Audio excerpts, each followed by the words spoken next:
Continuando con la descripción de la programación estructurada, en este bloque vamos a presentar lo que se conoce como estructuras de control en C. Hablaremos de las estructuras de selección y de las estructuras de repetición. Hasta este momento, las instrucciones de un programa siguen una ejecución secuencial. Conocemos la instrucción de asignación, conocemos la instrucción de entrada y la instrucción de salida. Lo que vamos a hacer en este bloque es plantearnos la posibilidad de modificar el orden de la ejecución de las instrucciones haciendo uso o permitiendo que unas se ejecuten a continuación de otras en función de una serie de condiciones, o bien haciendo que un bloque de instrucciones se repita un cierto número de veces en función de una condición. Eso se conoce como las estructuras de repetición. La primera de ellas se llama estructura de selección simple. Sintácticamente tiene este formato. Podemos hablar de una expresión, de una instrucción del estilo if, entre paréntesis, una expresión lógica que se ejecuten las instrucciones etiquetadas aquí como sentencia 1, else, si no, las instrucciones de la sentencia 2. Destacar que expresión va a ser una expresión lógica que se evaluará a 1 o a 0. Si se evalúa a 1 se ejecutarán el bloque sentencia 1 y si se evalúa falso se ejecutará el bloque sentencia 2. Es posible también, y será igualmente válido, el caso en el que nos interese que al evaluar la expresión lógica, si la expresión lógica es falsa, no queramos ejecutar ninguna instrucción. En este caso, pues la instrucción if se cierra sin que aparezca acompañándola la instrucción else. Un primer ejemplo. Construir un programa que pida al usuario el precio de un producto y que le pregunte si es o no de lujo, de tal manera que el precio final se calcule aplicándole un 25% de incremento. Para ello tenemos aquí este ejemplo de programa, declaramos estas variables, le preguntamos, hemos decidido en este caso que el producto nos indicará si es o no de lujo a partir de una variable de tipo char, y almacenamos el precio. A la respuesta de si es o no de lujo, esto se almacena en la variable que hemos llamado lujo, y con una instrucción if nos preguntaremos si el producto era de lujo o no. Si es de lujo, incrementamos su precio mediante esta asignación y en caso contrario, pues mantenemos el precio, que será el que mostraremos por pantalla. A destacar que el programa tiene alguna situación no controlada y que dejamos un poco abierta para que alguien resuelva cambiando el código. El caso de que la respuesta no sea ni S ni N, este código no lo controla bien. Bien, otro ejemplo, programa que pida al usuario 3 valores enteros y que calcule cuál es el máximo de los 3. Este ejemplo está puesto aquí para ver lo que se conoce como condicionales anidados. Fijaos que una vez leídos los 3 valores con un scanf, pues podemos construir un único if. Observad que aquí hay un único if, lo único que ocurre es que estamos anidando diferentes situaciones. De tal manera que si A es mayor que B, entonces, si A es mayor que C, quiere decir que A es el mayor, y si no, el mayor es C. Este otro else que acompaña al primero quiere decir que B es mayor que A. Entonces, si también es mayor que C, el mayor es B y si no es C. ¿Vale? Entonces, esta es la posibilidad de construir condicionales anidados, condicionales simples anidados. La otra clase de condicionales se conocen como estructuras de selección múltiple. En C, sintácticamente se describen a partir del comando switch. Switch, seguido de, entre paréntesis, una expresión, que habitualmente suele ser una variable, y luego, entre llaves, pues los diferentes casos que queremos distinguir.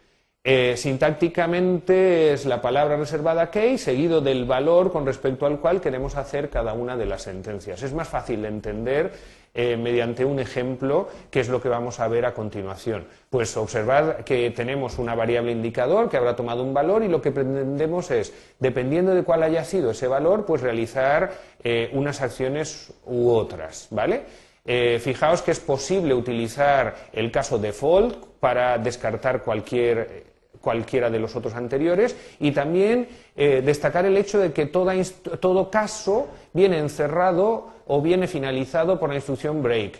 El comportamiento interno que tiene la instrucción switch en C es de tal manera que la única manera de Eliminar los otros casos es cerrando cada uno de los casos como break. Esto, el comportamiento será tal que si la variable indicador vale 1, pues se ejecutan estas acciones y al encontrar el break, el compilador continuará por la instrucción siguiente a la que contenga el switch. Bien, hemos visto las estructuras condicionales if, switch. Ahora vamos a presentar las estructuras de repetición. En este caso lo que pretendemos es que haya un bloque de programa que se repita varias veces dependiendo de alguna condición.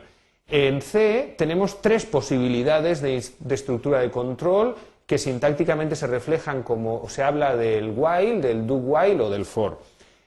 ¿Cuál es el aspecto de cada uno de ellos? Pues la sintaxis general del while es esta que veis aquí. Palabra reservada while, seguida de una expresión lógica que se evaluará a 1 o a 0 y entre llaves la o las instrucciones que queremos que reflejen el bloque este completo. El comportamiento del while es tal que si la expresión lógica es cierta, se ejecuta la instrucción y cada vez que se ejecutan todas estas instrucciones se vuelve otra vez a evaluar la expresión. En algún momento se debe garantizar que la expresión pasará a ser falsa, a 0, y en ese caso el compilador saltará a la siguiente instrucción. Tenemos otra posibilidad que es el do while. Observemos cuál es la sintaxis general de él.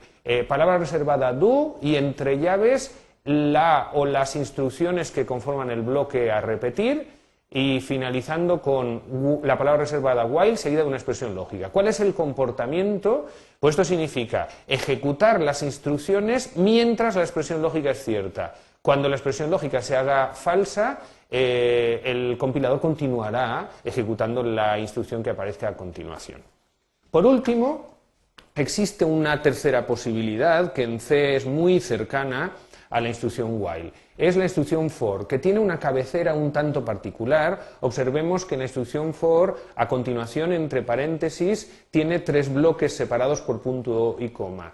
La expresión 1 suele ser habitualmente una asignación, la expresión 2 es una expresión lógica y la expresión 3 suele ser también otra asignación.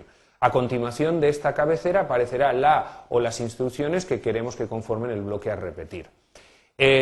Observemos en la pantalla que una estructura de repetición for siempre puede ser reescrita haciendo uso de la instrucción while. Entonces observemos que el comportamiento del for es, se ejecuta la primera vez la instrucción ex1 y ahora, mientras la expresión lógica 2 sea cierta, se ejecutan las sentencias y como última de las acciones del bloque se ejecuta la expresión 3 y se vuelve otra vez de nuevo a evaluar la expresión lógica 2.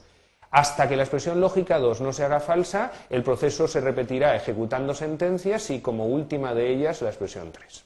Bien, para finalizar esta presentación vamos a ver un ejemplo que utiliza las tres posibilidades de bucle o de estructura repetitiva. En este caso me piden que programemos el producto de dos números enteros positivos sin utilizar la expresión del operador de multiplicación. Lo que haremos será indicar que A por B es lo mismo que sumar A veces B o sumar B veces A. Esa es la idea y entonces vamos a hacer un proceso repetitivo sumando.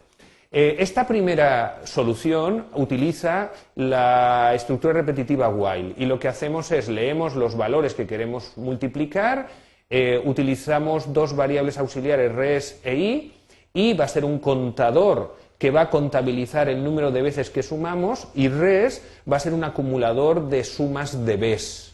Entonces fijaos que construimos una expresión, un bucle, una expresión repetitiva while en el que mientras la variable i aún no alcance el valor de A, pues sumo B e incremento la variable I.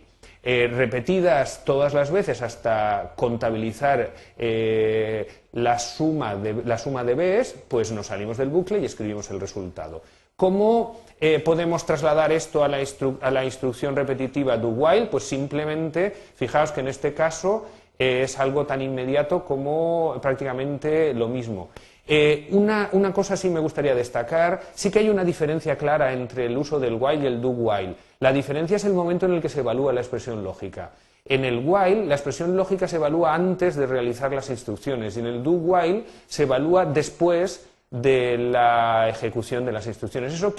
Eso puede implicar un comportamiento diferente si la primera vez la expresión lógica se evaluara falsa. Si he utilizado un while para ese caso, las acciones no se ejecutarían nunca, y si he utilizado un do while para ese caso, pues una vez se habrían ejecutado todas ellas. ¿Vale? Por último, trasladar este problema al uso de un for, pues algo tan sencillo como vemos aquí. Quisiera destacar que para este ejemplo parece la solución más sencilla el uso del for.